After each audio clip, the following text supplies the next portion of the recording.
मैं तो सरकार का सहयोग कर रही हूँ। आप इसको सरकार विरोधी वक्तव्य मत मानिएगा। मुझे नहीं पता किसकी सरकार होगी।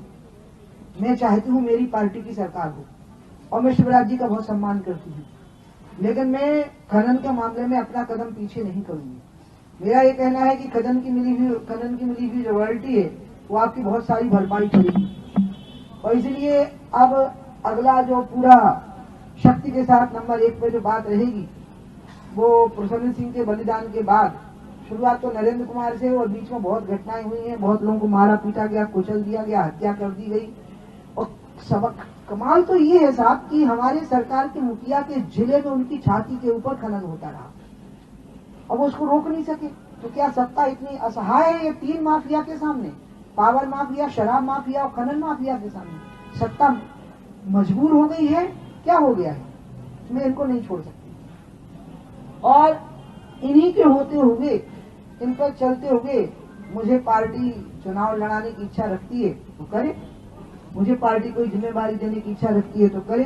ये जिम्मेवारी तो मुझे परमात्मा ने नैसर्गिक दी है कि मैं खनन के खिलाफ खड़ी हो जाऊंगा। मैं शराब को ठीक से लागू करने के लिए तत्पर हो जाऊंगा, गौ रक्षा के लिए। गाय, इतनी हत्या हो रही है गाय की सड़क पर, परिवहन की भूल से। फेंसिंग नहीं की है सड़कों की दोनों तरफ। जब भी 4 लेन बनता है तो फेंसिंग करना सरकार की जिम्मेवारी है, खेतों की। फेंसिंग नहीं हुई तो गाय खुलेआम सड़कों पे आ रही है कि हमारे बजट को बचाने की कंजूसी से हम गायों की हत्या कर रहे हैं। तो इसलिए गाय की भी बात आएगी। गाय गौशाला से नहीं बचेगी, उसको अर्थतंत्र का केंद्र बनाने से बचेगी। वो मैं आज डिस्कस नहीं कर सकती समय की सीमा से।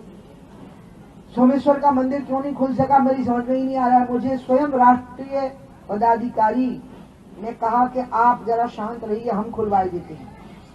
इसलिए मैंने उस दिन ताला नहीं तोड़ा, नहीं तो मुझे ताला तोड़ने में कितनी देर लगनी थी, हथौड़े में ताला टूट जाना था। अब उन्होंने मजबूत लगाया है। बाघ देवी की प्रतिमा नहीं लौट पाई आज तक।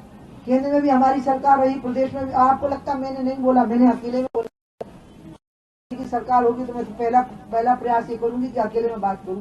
अभी भी हमारी सरकार बनेगी तो मुख्यमंत्री से खनन के बारे में अकेले में बात करूंगी कि आप ऐसे ऐसे करिए। जब नहीं करेंगे तब खुल के बोलने लग जाऊंगी। और आगे मुझे नहीं पता क्या होगा।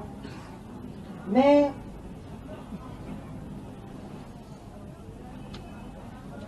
अपने जीवन में स्वांतः सुखाय तुलसी रघुनाथ गाथा, तुलसीदास जी ने जब रामायण लिखी थी तो उनसे पूछा गया कि इतना बड़ा क्यों लिख रहे हो?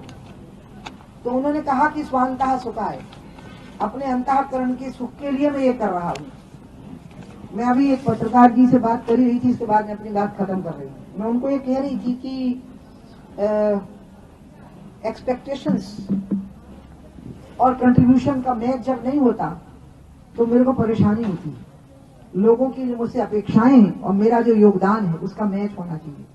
मैं इसमें खुश नहीं होती हूँ कि मैं मुख्यमंत्री हूँ कि मैं मंत्री हूँ, क्योंकि मुझे सुविधाएं, सम्मान, प्रतिष्ठा, समृद्धि, वैभव 8 साल की उम्र से प्राप्त हो गया था। मेरे को संतोष और योगदान नहीं, मेरी पोजीशन और मेरा योगदान, उसका मेल होना चाहिए। अगर मैं योगदान देने की पोजीशन हूँ तो मुझे योगदान देना, नहीं तो मुझे घुटन होती है। तो इसलिए